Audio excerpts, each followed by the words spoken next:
y'all can tell, we're not in Tennessee anymore.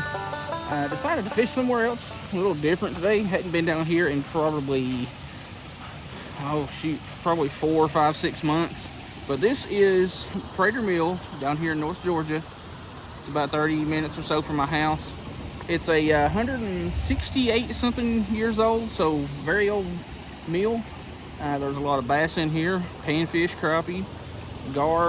I've been told there's some catfish in here, but we're going to just throw around some micro baits. I got a little 6-foot light rod with me, and yeah, we're going to see how many we can snag, or how many times we can snag, and see what we can drag in. All right, starting out, we're going to throw a little 6-cents curly clobber in the bluegill pattern. I've just got a little 64th ounce head, which this was not the bait that I was originally going to throw, but I had already put everything up and got everything sorted. So yeah, that bait's a little bit big for that 64th ounce head, but we'll throw it around for a few minutes, or at least until we snag or get sick of it. That is a terrible cast.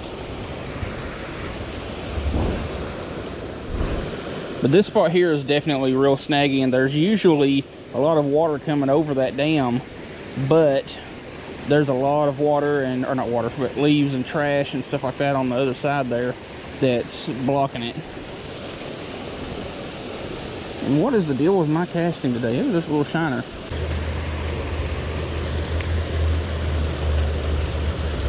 Ooh, I got a bite right there. So there is fish underneath this little... Ooh. I may have to swap this out for a little trout magnet or 1.2 mule minnow or something like that, because, oh, I'm getting hits, but they're not really committing to it.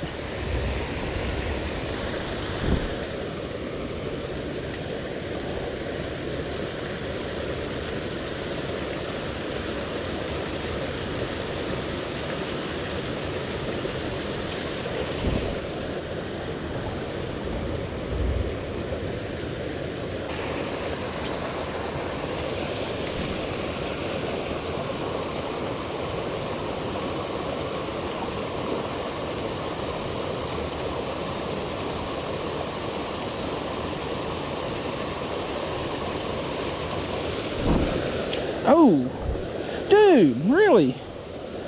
I was just reeling it in, and what looked like a pretty good sized little creek bass decided to come up and hit it. Like just right here in this current too.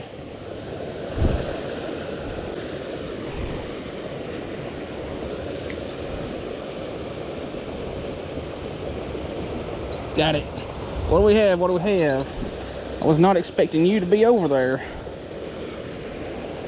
Ooh. Alright, that's a perfect example of what I was talking about when I talked about these 6-cents curly clobbers. That belly section of them folds up really nicely, so these smaller panfish can get it down a little bit better. Alright, now. Little red breast sunfish.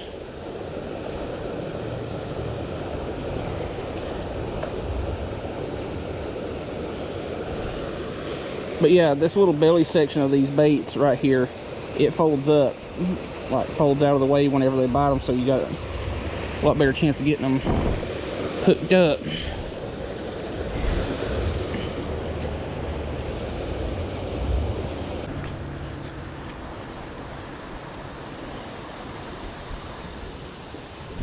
I kind of feel cast around the backside of that grass where we were just at would be a good idea, but can't really reach it.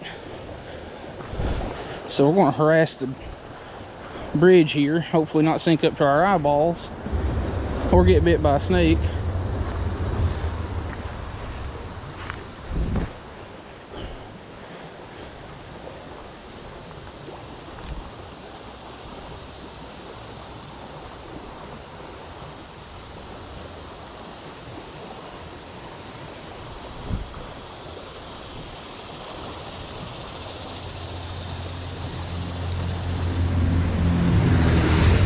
There's something right over there. It's too small to get that thing down.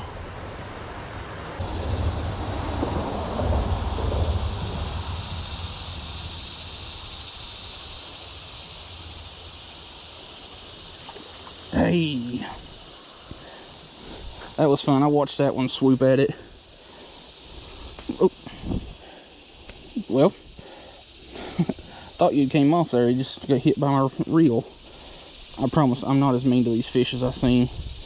Another little juvie red.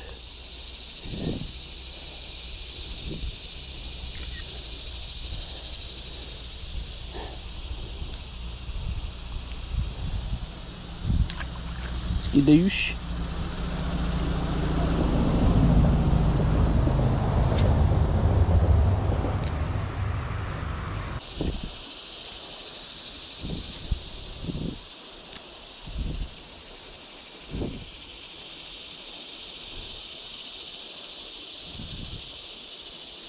Hey, we got something.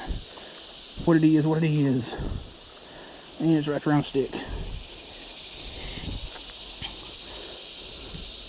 Another little juvenile red.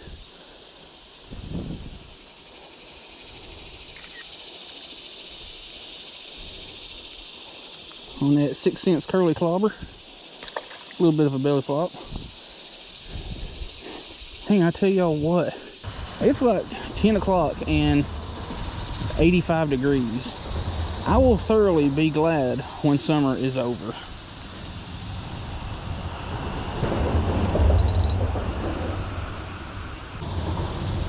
Curly clobber's coming off. I've missed way too many fish.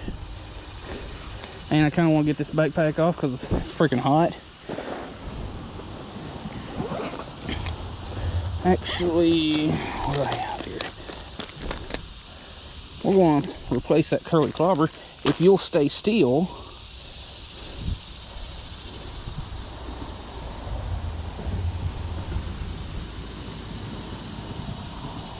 we're going to replace that little curly clobber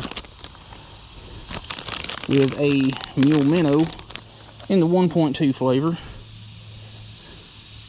Now if my hook will come back where it's supposed to be.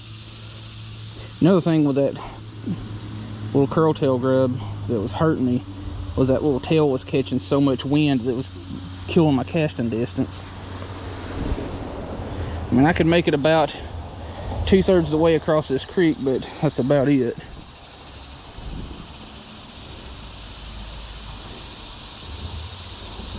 And I hope I don't need pliers because I don't think I've got any in my bag.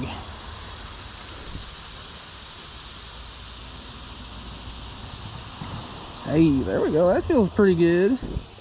What do we have? Of course, everything feels pretty good on this little 6-foot TFO rod. You may be a little bit of a hybrid. You got the colors of a green sunfish, but the color patterns are off. You may be a red breast green sunfish hybrid or something like that, because that looks a little bit different. Not 100% sure, just so y'all know.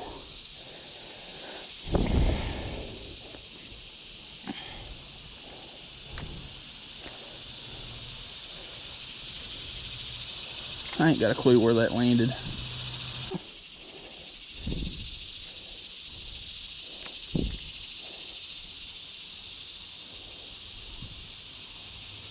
Hey, finally got one. It's been a minute.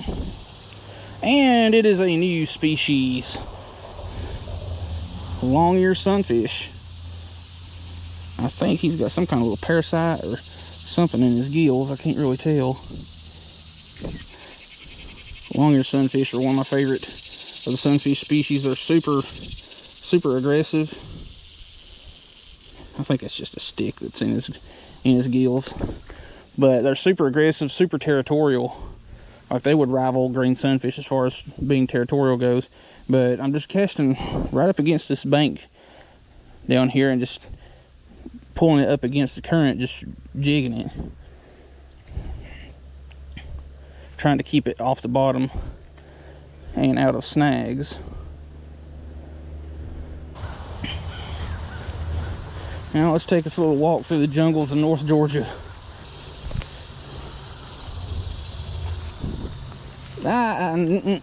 Off me.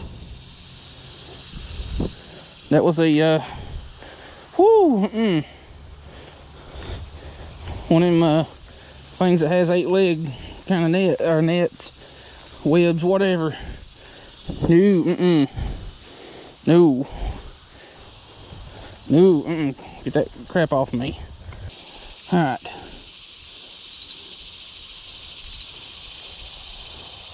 Next spot down, and I kind of need to come down here and do some like small stream catfishing someday. Like this creek ain't real deep, but it has a lot of deep little pockets and bends and stuff like that in it. And little calm pockets like this around root balls and down trees is usually a pretty good spot for channel cats and bullheads and whatnot.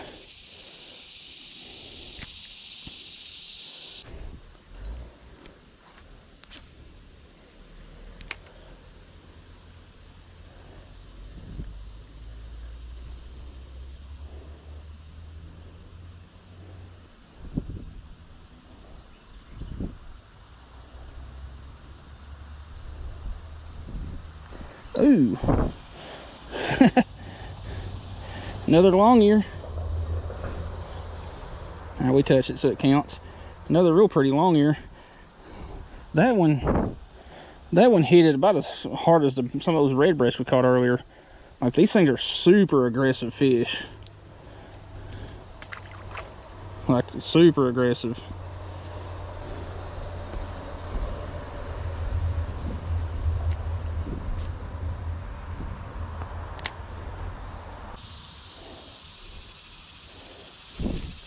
There's somebody's limb line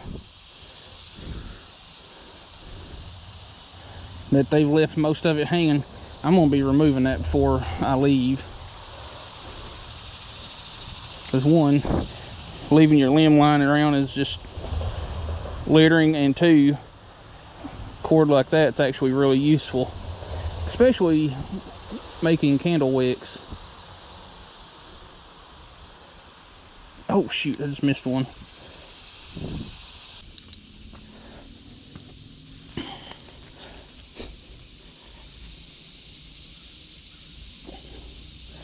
Now somebody's probably gonna get irritated that I'm cutting somebody's limb line down. Saying, oh, that's their stuff, you should leave it alone. Well, they left it. That's their problem. But yeah, this type of cord here, like jute style cord, is really good survival type stuff, and it makes a really good candle wick, and in a pinch makes a good stringer.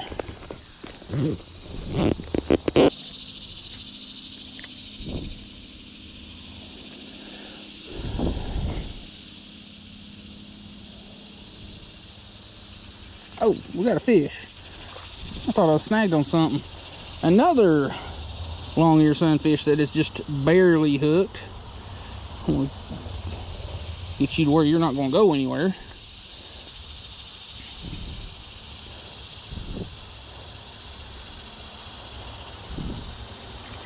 There we go. Yeah, you are just barely hooked.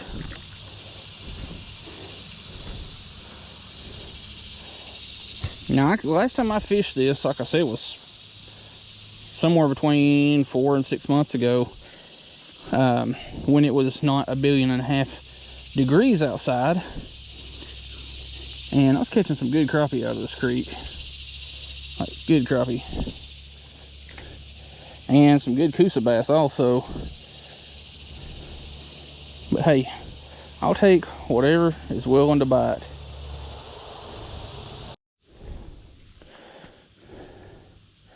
Alright, we're down here at the very end, finally.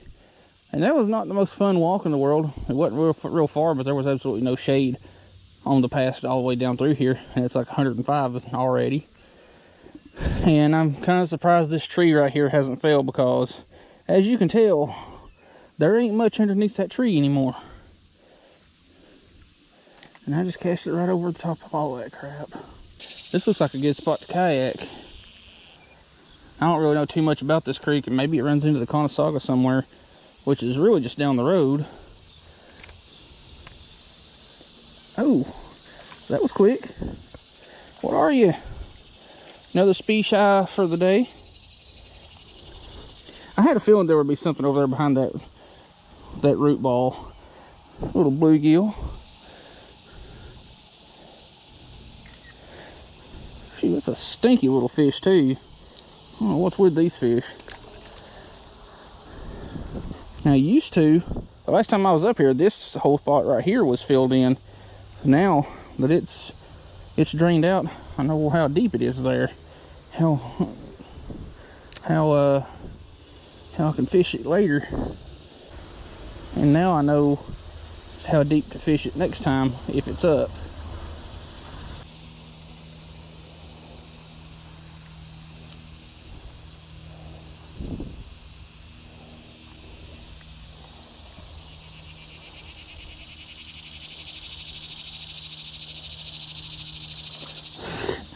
I knew I'd get you eventually.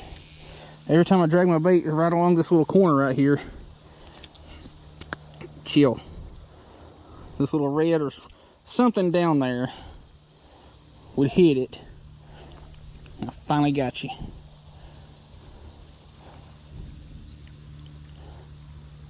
I was going to be kind of disappointed if I walked all the way down here and that one bluegill was all I got.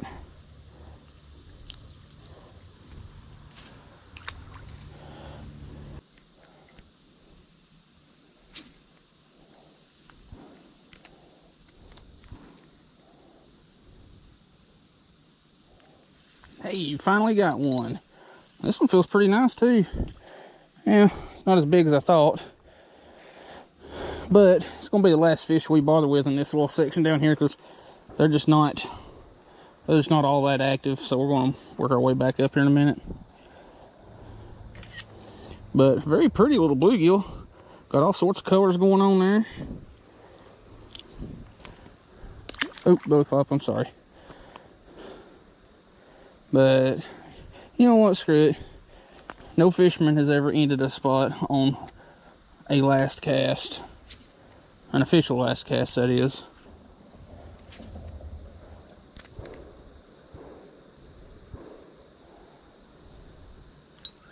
Oh, that one definitely feels nicer. Yeah, that's probably the biggest of the day, I'd say. Somewhere around in there. Nice little gill. What it is, let's get this dude took care of. This little small kind of point, there's a log pointing out from it, and that next little spot right above it, I don't know if it's a rock or just part of the bank, it's pointing out, and they're kind of holding in that little pocket, getting out of the current.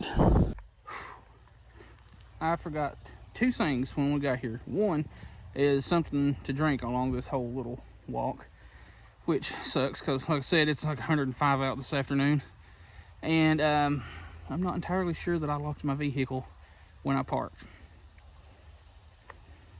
So yeah, let's work our way back up and hit a few spots on the way.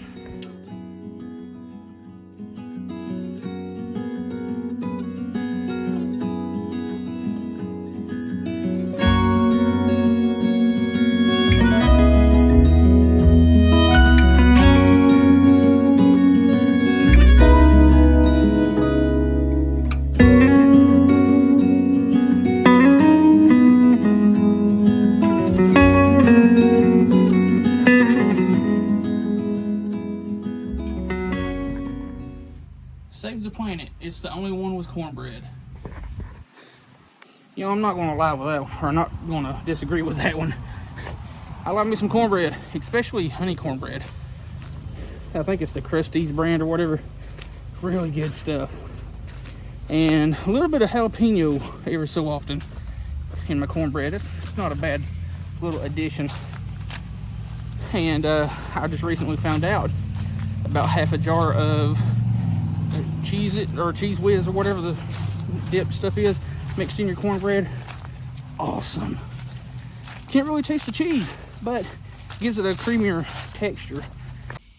Alright, well, I kind of forgot to do an outro when we left. Oh well. Not a bad little trip. It's, like I said, 4, 5, 6, whatever months since I've been down there. Caught quite a few fish and lost 2 fish. One I think was a little largemouth, and the other, it was either a smallmouth bass or a juvenile Coosa bass. They look very, very, very similar. But I mean, we caught a handful of fish. That's all that matters. Anyway, I'll leave links in the descriptions to the gear and all that we used. Definitely check out the link at the very top. That's my affiliate link. Yeah, check that one out for sure. But anyway, something a little bit different than the smallmouth creek up in the mountains. So hope you liked the video. Thanks for watching.